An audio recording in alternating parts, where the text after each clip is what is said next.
வணக்க மக்களே, நாம இந்த ஆரோக்கியமான எச்சரிக்கை பதிவில் புற்றுநோயினுடைய ஆரம்ப கட்ட பொதுவான அறிகுறிகளை பற்றி நம்ம விளக்கமாக தெரிந்து கொள்ள போகிறோம். புற்றுநோய் ஒரு தீவிரமான நோய்ங்க. ஆனால் புற்றுநோயை அதனுடைய ஆரம்ப கட்டத்திலேயே அறிந்து கொள்வதன் மூலமாக நம்மால் அந்த நோயை குணப்படுத்த முடியும். நமக்கு இருக்கக்கூடிய சில அறிகுறிகள் மூலமாக நமக்கு புற்றுநோய்கள் இருக்கிறது தெரிஞ்சுக்கலாம். இந்த அறிகுறிகளை நம்ம தெரிஞ்சு கொள்ளும் போது உடனடியாக மருத்துவரை சந்தித்து அந்த அறிகுறிகள் புற்றுநோய்க்கான அறிகுறிகளாக இருக்கும்போது அதில் நம்ம விடுபட்டு விடலாம். ஸோ இதுக்காக நம்ம பயப்பட வேண்டும் அப்படின்றது அவசியம் கிடையாது. அந்த அறிகுறிகள் என்னென்ன, எப்படி நம்ம விடுபடணும் அப்படின்றத விளக்கமாக பார்ப்போம். அதை பற்றி பார்க்குறதுக்கு முன்னாடி இந்த வீடியோவுக்கு மட்டும் ஒரு லைக்கை கொடுத்துட்டு இந்த தகவலை உங்களுக்கு தெரிஞ்சவங்களுக்கும் ஷேர் பண்ணிடுங்க. ஏன்னா இது அவங்களுக்கும் பயனுள்ளதாக இருக்கக்கூடிய ஒரு ஆரோக்கியமான பதிவு தாங்க. இது போன்ற அப்டேட்ஸ்கள் நீங்கள் தொடர்ந்து பார்க்குறதுக்கு நம்மளுடைய ஹெல்த் நியூஸ் தமிழ் சேனலை மறக்காமல் சப்ஸ்கிரைப் பண்ணி வச்சுக்கோங்க.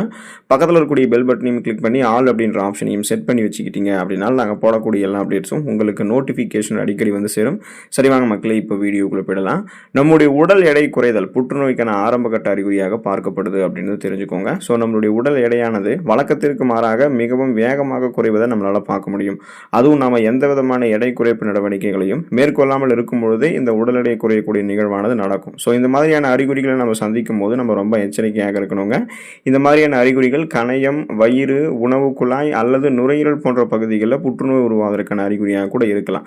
ஸோ இப்போ நம்ம வெயிட் லாஸ் பண்ணுறோம் அப்படின்னா ஒரு 3 மாத காலங்கள்லேருந்து 6 மாத காலங்கள் வரைக்கும் அதுக்கு கெப்பாசிட்டி இருக்குது. உணவுகள் கலோரிகளினுடைய அளவு குறைவாக இருக்கிற மாதிரி எடுத்துக்கொண்டு கொஞ்சம் கொஞ்சமாக பசியை கட்டுப்படுத்தி வெயிட் லாஸ் பண்ணணும். இதுதான் ஒரு ஆரோக்கியமான வழிமுறை.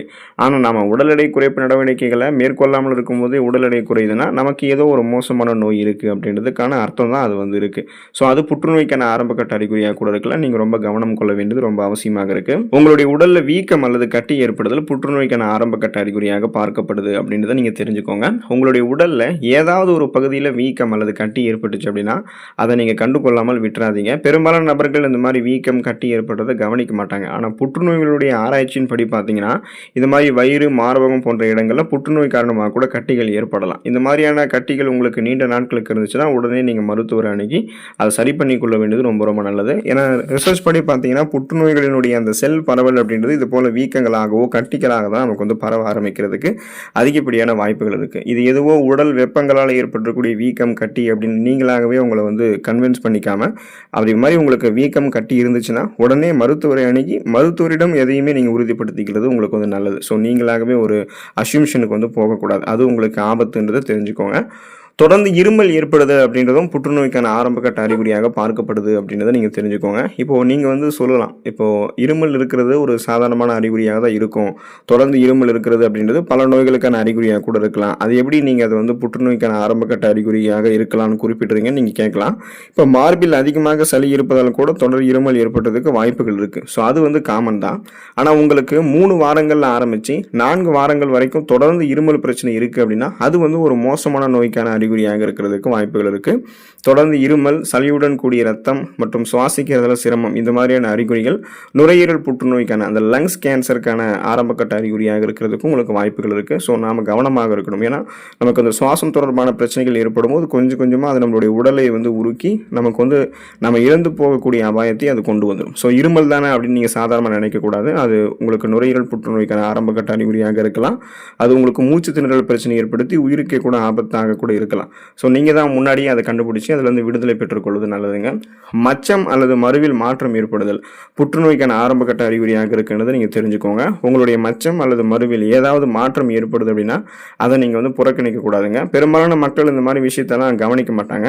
ஆனால் இது ஸ்கின் கேன்சர், தோல் புற்றுநோய்க்கான ஆரம்ப கட்ட அறிகுறியாக இருக்கிறதுக்கு உங்களுக்கு வாய்ப்புகள் இருக்குது. இப்போ உங்களுக்கு சருமத்தில் ஒரு புதிய மரு தோன்றுது அல்லது புதிய மச்சம் தோன்றுது அப்படின்னா சருமத்தில் ஏற்கனவே இருக்கக்கூடிய மச்சத்தினுடைய நிறம் மாறுதல், கலர் சேஞ்ச் ஆகிறது அல்லது அளவு அதிகரித்தல், சைஸ் இன்க்ரீஸ் ஆகிறது, இந்த மாதிரியான அறிகுறிகளை நீங்கள் பார்த்தீங்கன்னா உடனே மருத்துவர் அணுகணும். அவங்க உங்களுக்கு ஆலோசனை வழங்குவாங்க. ஸோ நீங்கள் பொதுவான ஒரு மருத்துவரை அணுகுவதை காட்டிலும் ஸ்கின் ஸ்பெஷலிஸ்ட், தோல் சார்ந்த மருத்துவ வல்லுநரை நீங்கள் அணுகுனீங்கன்னா அவங்க உங்களுக்கு குறிப்பிடுவாங்க இது சாதாரண ஸ்கின் டிசீஸ், தோல் தொடர்பான பிரச்சனைகள் தானே அல்லது ஸ்கின் கேன்சர், தோல் புற்றுநோய்க்கான ஆரம்ப கட்ட சிம்டம்ஸ் அந்த அறிகுறியாக இதெல்லாம் இருக்கா அப்படின்றத அவங்களே குறிப்பிடுவாங்க. ஸோ நீங்களாகவே ஒரு எண்ண ஓட்டத்துக்கு, ஒரு கற்பனைக்கு, ஒரு அஸ்யூம்ஷனுக்கு நீங்கள் போகக்கூடாது. பெரும்பாலும் இந்த மச்சம், மருவில் மாற்றம் ஏற்படுதல், தோல் தொடர்பான பிரச்சனைகள் ஏற்படுறத பெருசா கண்டுக்க மாட்டாங்க. ஸோ அது வந்து ஏதாவது நமக்கு வந்து இந்த உடல் வெப்பத்தினால இந்த மாதிரி இருக்கு, நம்ம வந்து இந்த எண்ணெய் தேய்க்காம இந்த மாதிரி இருக்கு அப்படி இப்படின்னு அவங்களாகவே ஒரு கற்பனைக்கு போயிடுவாங்க. ஸோ நீங்க அந்த மாதிரி இருக்காதீங்க. உடனே ஒரு தோல் சார்ந்த மருத்துவமனை அணுகி அந்த சந்தேகத்துக்கு வந்து தீர்த்துக் கொள்வது உங்களுக்கு நல்லது. சிறுநீரில் ரத்தம் வெளியேறுதல் புற்றுநோய்க்கான ஆரம்பகட்ட அறிகுறியாக இருக்கும் அப்படின்றத நீங்க தெரிஞ்சுக்கோங்க. இப்போ சிறுநீர் வழியாக ரத்தம் வெளியேறுதல் அப்படின்றது உங்களுக்கு வந்து சிறுநீரக புற்றுநோய்க்கான ஆரம்பகட்ட அறிகுறியாக கூட இருக்கலாம். இப்போ மேலும் நீங்க வந்து வழக்கத்தை விட அதிகமாக உங்களுக்கு கழிப்பறைக்கு வந்து போறீங்க, அல்லது கான்ஸ்டிபேஷன் அப்படின்ற அந்த மலச்சிக்கல் பிரச்சனைகளை நீங்க தொடர்ந்து எதிர்கொண்டுட்டு இருக்கீங்க அப்படின்னா உங்களுக்கு அது வந்து குடல் புற்றுநோய்க்கான ஆரம்பகட்ட அறிகுறியாக கூட இருக்கலாம். ஸோ குறிப்பாக பார்த்தீங்க அப்படின்னா உங்களுக்கு அந்த சிறுநீர் வந்து உங்களுக்கு கழிக்கும் போது வலியுடன் சிறுநீர் வெளியேறுதல், சிறுநீர் கழிக்கும் போது நுரைத்து சிறுநீர் வெளியேறுதல், கீழ் முதுகில் வலி ஏற்படுறது, இது எல்லாமே புரோஸ்டேட் புற்றுநோய்க்கான ஆரம்பகட்ட அறிகுறியாக கூட இருக்கலாம். சிறுநீரகத்திலுமே உங்களுக்கு வந்து நோய் தொற்று நிறைய இருக்கிறதுக்கு வாய்ப்புகள் இருக்கு. இப்போ சிறுநீரினுடைய செயல்பாடு வந்து பார்த்தீங்கன்னா கழிவுகளை முறையான அளவில் நமக்கு வந்து வெளியே கொண்டு வந்துடும். அதுதான் சிறுநீரகத்தினுடைய செயல்பாடும் கூட. இப்போது ஒரு கழிவுகளை வந்து முறையான அளவில் வெளியேற்றுவதற்கு தான் கழிவு நீக்க மண்டலம் வந்து இருக்குது. சிறுநீரகம் நம்மளுடைய உடம்புகள் இருக்கக்கூடிய கழிவு நீக்க மண்டலத்தை கழிவுகளை மட்டும்தான் வெளியேற்றணும் சிறுநீர் வழியாக. அதில் வந்து ரத்த கசிவை வந்து ஏற்படுத்தக்கூடாது. ஸோ அப்படி ஏற்படுத்துதுன்னா சிறுநீரகத்தினுடைய வடிகட்டக்கூடிய செயல்திறன், அந்த கெப்பாசிட்டி வந்து குறைஞ்சிருக்கு அப்படின்றது அர்த்தம். ஸோ நம்ம உடனே அது என்னன்றதை பார்த்து சரி பண்ணிக்கிறது நல்லது. உடலில் வலி ஏற்படுதல் புற்றுநோய்க்கான ஆரம்பகட்ட அறிகுறியாக இருக்குன்றது நீங்கள் தெரிஞ்சுக்கோங்க. உங்களுக்கு எந்த விதமான காரணங்களுமே இல்லாமல் தொடர்ந்து வாரக்கணக்கில் உடலில் வலி இருந்துச்சு அப்படின்னா அது வந்து கேன்சர் சிம்டம்ஸாக கூட உங்களுக்கு இருக்கலாம். புற்றுநோய்க்கான ஆரம்பகட்ட அறிகுறியாக இருக்கிறதுக்கு வாய்ப்புகள் இருக்குது. ஏன்னா புற்றுநோயினுடைய ஆராய்ச்சியின்படி புற்றுநோய் கட்டிகளானது எலும்புகள், நரம்புகள் மற்றும் பிற உடல் உறுப்புகளில் ப்ரெஷர், அந்த அழுத்தத்தை கொடுக்கறதால இந்த மாதிரியான அதிகமான வலியை அது வந்து ஏற்படுத்தலாம் அப்படின்றது வந்து குறிப்பிட்றாங்க. ஸோ இப்போ உடல் வலி உங்களுக்கு இருக்குன்னா நீங்கள் ரெஸ்ட் எடுத்தால் சரியாயிடுச்சுன்னா அது ஒரு ப்ராப்ளம் இல்லை. ஆனால் உங்களுக்கு வாரக்கணக்கில் மாதக்கணக்கில் உடல் வலி இருந்துகிட்டே இருக்குன்னா உடனே அது என்னன்றது வந்து நம்ம வந்து கவனமாக வந்து செக் பண்ணி அதுலேருந்து விடுபட்டு கொள்வது நம்ம வந்து நல்லதுங்க. ஏன்னா அது வந்து உங்களுக்கு கேன்சராக இருக்கிறது கூட சான்சஸ் இருக்குது. தொடர்ந்து நெஞ்செரிச்சல் ஏற்படுதல் புற்றுநோய்க்கான ஆரம்பகட்ட அறிகுறியாக இருக்குன்றதை தெரிஞ்சுக்கோங்க. இப்போ நீங்கள் தொடர்ந்து மார்பில் எரிவது போன்ற உணர்வை உணர்ந்தீங்கன்னா சில சமயங்களில் அது புற்றுநோய்க்கான ஆரம்பகட்ட அறிகுறியாக கூட இருக்கலாம். வயிறு அல்லது தொண்டை புற்றுநோய்க்கான ஆரம்பகட்ட அறிகுறியாக இது இருக்கிறதுக்கு உங்களுக்கு வாய்ப்புகள் இருக்குது.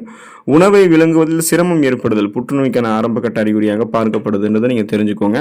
உணவு உண்ணும் போது வலி ஏற்படுறது, அல்லது மீறி நீங்கள் உணவை விழுங்குனீங்கன்னா அந்த விழுங்குறதுக்கு சிரமமாகிறது, அதை மீறி நீங்கள் உணவை விழுங்கும் போது உணவு மீண்டும் மீண்டும் தொண்டையில் சிக்கிக்கொள்வது, இது எல்லாமே உணவு குழாய் புற்றுநோயினுடைய ஆரம்பகட்ட அறிகுறிகளாக இருக்குன்றது தெரிஞ்சுக்கோங்க.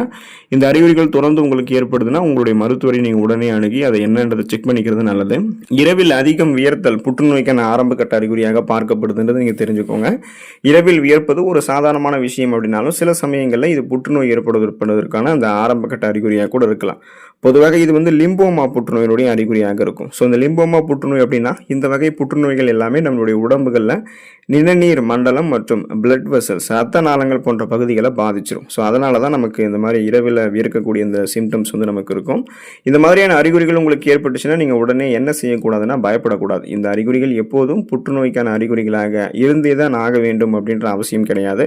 ஆனால் அரிதாக சில சந்தர்ப்பங்களில் இது எல்லாமே புற்றுநோய்க்கான அறிகுறிகளாக இருக்கிறத நீங்கள் கண்டுபிடிச்சிட்டிங்கன்னா அதை உதாசீனப்படுத்தக்கூடாது. சரியான நடவடிக்கைகளை மேற்கொண்டு அந்த புற்றுநோய்களிலிருந்து நீங்கள் விடுதலை பெற்றுக்கொள்வது நல்லதுங்க.